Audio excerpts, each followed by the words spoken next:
ரம்யாவுக்கு cancer இருக்குது அப்படி சொல்லி சிவாவுக்கு தெரிஞ்சதும் அவங்க அப்பாவுக்கும் கால் பண்ணி ஹாஸ்பிட்டல் வர வச்சிடுறாங்க.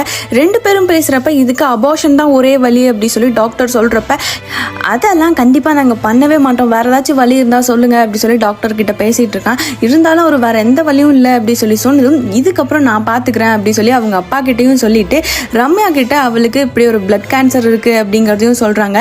அதெல்லாம் தெரிஞ்சதுமே ரம்யா உடஞ்சி போய் அழுக ஆரம்பிச்சாரா. அப்போ சிவா வந்து உன் லைஃப்பில் நீ என்ன நடந்தாலும் அதை நான் பார்த்துக்கிறேன் அப்படின்னு சொல்லிட்டு ஃபியூ டேஸ்லேயே அவங்களுக்கு கல்யாணமும் நடக்குது. ரொம்ப சந்தோஷமாக அவங்க ஃபேமிலிக்குள்ளேயே எல்லாரையும் வச்சு கல்யாணம் பண்ணிக்கிறாங்க.